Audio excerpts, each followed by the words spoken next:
Thanks a lot, Sam. As you mentioned, standing by with Corey Callahan. And Corey, first things first, I want to talk about the mount today, 3-year-old filly, Jerseylicious. She was game there in the Jugette, finished second the first heat, came back and finished third in the final.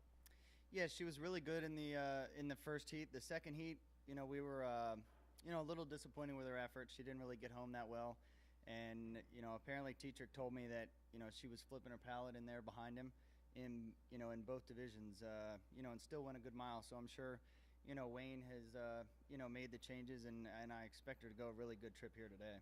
She's raced both on or off the lead, just a very versatile filly. Any thoughts about heading into that? Maybe she drew in the easier of the two divisions, but still not an easy field. Right, she really likes to have a target and track them down. The lead is not really her thing. I mean, she'll do it, and there's been times when I've kind of had to put her in that spot, just so that I can get her in the race. But, I think today we ought to be fine, just getting a trip. There's only 7 in here, and as long as they don't, gap out too much, I think we should be fine coming from the back. Yeah, it's hard to be too far back there in the short field, as you mentioned. Now, for the futurity coming up tomorrow, first up, we'll talk about Punxsutawney, and he's popped up with some big efforts from time to time. What do you think about his chances tomorrow? Yeah, this colt's really turned around. We were a little bit disappointed in the Hambo. He made a break in his elimination. He come back to finish 5th. I mean, he was absolutely just flying there, making up a lot of ground.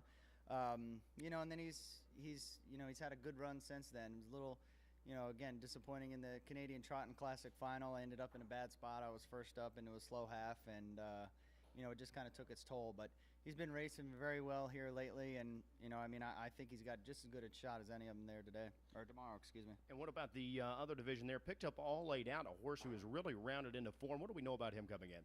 He really has.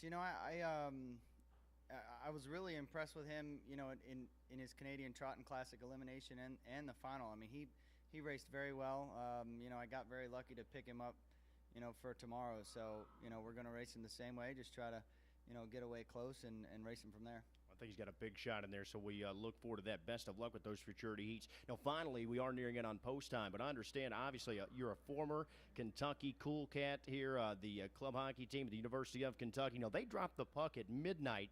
I understand last weekend you were out there and you drug our man Sam McKee out. How in the world did you get him out that late?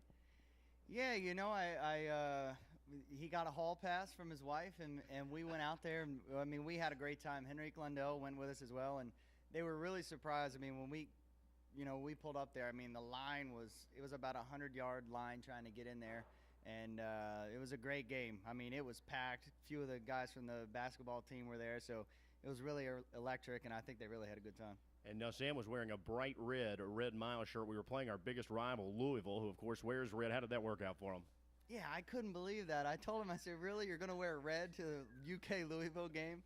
So he put his jacket on, and everything was fine. Plus, he was me, so it was like having security, I guess. Good deal. We're going to send it back upstairs to you, Sam. They're coming to the gate. Thanks very much, guys. Still